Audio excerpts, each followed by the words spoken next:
మనం మన ధర్మాన్ని ఆచరించాలి. అయితే మీ అందరికి జడలేసుకోవడం వచ్చు కదా, ఎంతమంది వేసుకున్నారు చెప్పండి, వేలతో లెక్కేయచ్చు. పూజకు వచ్చేటప్పుడు కొంచెం పద్ధతిగా రావాలన్నమాట. పంచమాంగళ్యాలు ఉంటాయన్నమాట ఆడవారికి. జుట్టు జడ వేసుకుని పూలు పెట్టుకోవడం, బొట్టు పెట్టుకోవడం, మంగళసూత్రాలు, మెట్టెలు, నల్ల పూసలు, గాజులు ఇవన్నీ కూడా ఈసారి నుంచి పూజకు వచ్చేటప్పుడైనా జడ వేసుకొని, బొట్టు పెట్టుకొని, గాజులు వేసుకొని అలా చేస్తూ ఉండాలి.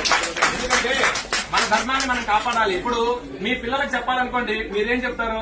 ఇప్పుడు చెప్పబోయేది ఏంటంటే, మీ పిల్లలకి ఇప్పటి నుంచే సంస్కృతి సాంప్రదాయాలు నేర్పండి. ఇప్పటి నుంచి నేర్పకపోతే తర్వాత వాళ్ళు అలవాటు పడరు. ఇప్పుడు నేను కొన్ని పూజలు చేయడానికి వెళ్ళినప్పుడు వీళ్ళు పెద్దవాళ్ళు ఇక్కడ పూజ చేస్తూ ఉంటారు, పిల్లలు బెడ్రూమ్ లోకి వెళ్ళి ఫోన్ నొక్కుంటున్నారు, టీవీ చూస్తూనే ఉంటారు. వాడి నుంచి పూజ దగ్గర కూర్చోమంటే కూర్చోడు. చిన్నప్పటి నుంచే ప్రయత్నపూర్వకంగా వాళ్ళతోటి స్తోత్రాలు గాని, శ్లోకాలు గాని, అసలు గుడి అంటే ఏంటి, పూజలు అంటే ఏంటి మనం తెలుసుకొని వాళ్ళకి తెలియజెప్పాలన్నమాట. అలా చేస్తే వాళ్ళు సంస్కారవంతులు అవుతారు. చదువు 30% ఉన్నా మిగతా 70% సంస్కారం ఉండాలి. ఆ సంస్కారం వల్లనే చివరి దశలో వాళ్ళు మనం చూసుకోగలిగేది అనమాట. వృద్ధాశ్రమాలు ఎందుకు ఉంటున్నాయంటే పిల్లల్లో అవగాహన లేక, పెద్దవాళ్ళు చెప్పక. అయితే ఇతర మతాల వాళ్ళు ఆ పుస్తకాలు గాని, వాళ్ళ మతాల గురించి గాని వాళ్ళు ప్రచారం చేసుకుంటూ ఉన్నారు. కానీ ఎంతమంది ఇళ్లలో భగవద్గీత గాని, భాగవతం గాని, రామాయణం గాని, ఈ ఇతిహాసాలు గాని, పురాణాలు ఎంతమంది ఇళ్లలో ఉన్నాయి? ఒక పుస్తకాలు ఎంతమంది రోజు కనీసం ఒక్క శ్లోకం చదువుతున్నారా? వెరీ గుడ్ అండి. తర్వాత భగవద్గీతకు సంబంధించి ఒక శ్లోకమైనా మీరు చదువుతున్నారా? పిల్లలకి నేర్పిస్తున్నారా? లేదు. కాకపోతే ఈ సీరియల్స్, సినిమాలు వస్తూ ఉంటాయి, ఎంటర్టైన్మెంట్ ఉండొచ్చు జీవితంలో. కానీ జీవితం మొత్తం ఎంటర్టైన్మెంట్ కాకూడదు. మనకి 54 లక్షల జీవరాశులు ఉన్నాయి. వాటిల్లో విచక్షణ కలిగింది, బుద్ధి కలిగింది ఒక మనుషులకి మాత్రమే. మనకి జ్ఞానం ఉంది, బుద్ధి ఉంది.